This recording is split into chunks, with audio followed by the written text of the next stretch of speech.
ಹಳೇಬೀಡು ಪ್ರವಾಸೋದ್ಯಮ ಅಭಿವೃದ್ಧಿಗೆ ಡಿಸಿ ಒತ್ತು.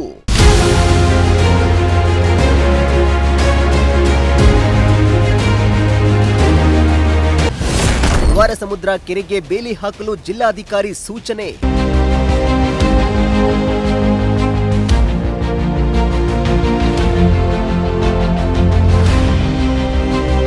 ವಿಶ್ವವಿಖ್ಯಾತ ಹಳೇಬೀಡು ಹೊಯ್ಸಳೇಶ್ವರ ದೇವಾಲಯದ ಸೌಂದರ್ಯ ಹಾಗೂ ಪ್ರವಾಸೋದ್ಯಮ ಅಭಿವೃದ್ಧಿಗೆ ಜಿಲ್ಲಾಡಳಿತ ಇದೀಗ ಮತ್ತಷ್ಟು ಒತ್ತು ನೀಡಿದೆ. ಪ್ರವಾಸಿಗರಿಗೆ ಉತ್ತಮ ಸೌಲಭ್ಯ ಕಲ್ಪಿಸುವ ಜೊತೆಗೆ ಐತಿಹಾಸಿಕ ತಾಣದ ಸೌಂದರ್ಯ ಕಾಪಾಡುವಂತೆ ಜಿಲ್ಲಾಧಿಕಾರಿ ಕೆಎಸ್ ಲತಾಕುಮಾರಿ ಅಧಿಕಾರಿಗಳಿಗೆ ಸೂಚನೆ ನೀಡಿದ್ದಾರೆ.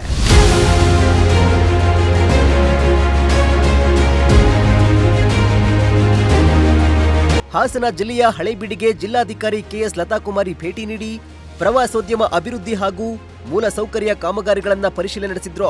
ಈ ವೇಳೆ ದ್ವಾರಸಮುದ್ರ ಕೆರೆಯ ಸುತ್ತಮುತ್ತ ಸ್ವಚ್ಛತೆ ಸಮರ್ಪಕವಿಲ್ಲದಿರುವುದಕ್ಕೆ ಅಸಮಾಧಾನ ವ್ಯಕ್ತಪಡಿಸಿದ್ದು, ಕೆರೆ ಕೋಡಿ ಹಾಗೂ ಹಳ್ಳಕ್ಕೆ ತ್ಯಾಜ್ಯ ಸುರಿಯದಂತೆ ಎತ್ತರದ ಬೇಲಿ ಅಳವಡಿಸುವಂತೆ ಅಧಿಕಾರಿಗಳಿಗೆ ಸೂಚಿಸಿದ್ರು.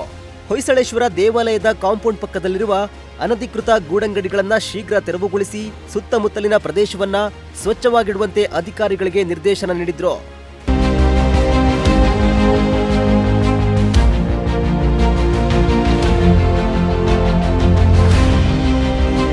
ಇನ್ನು ಹಳೇಬೀಡು ಮುಖ್ಯ ರಸ್ತೆ ಕಾಮಗಾರಿ ವಿಳಂಬವಾಗಿರುವುದಕ್ಕೂ ಜಿಲ್ಲಾಧಿಕಾರಿಗಳು ಅಧಿಕಾರಿಗಳನ್ನ ತರಾಟೆಗೆ ತೆಗೆದುಕೊಂಡಿದ್ದು 6 ತಿಂಗಳ ಹಿಂದೆಯೇ ಕಾಮಗಾರಿ ಚುರುಕುಗೊಳಿಸುವಂತೆ ಸೂಚನೆ ನೀಡಿದ್ರು.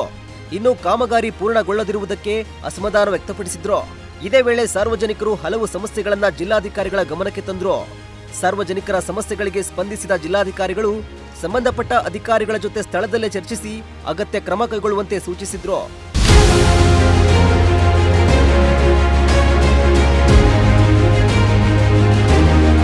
ಪ್ರಜಾಶಕ್ತಿ ಟಿವಿ ಹಾಸನ.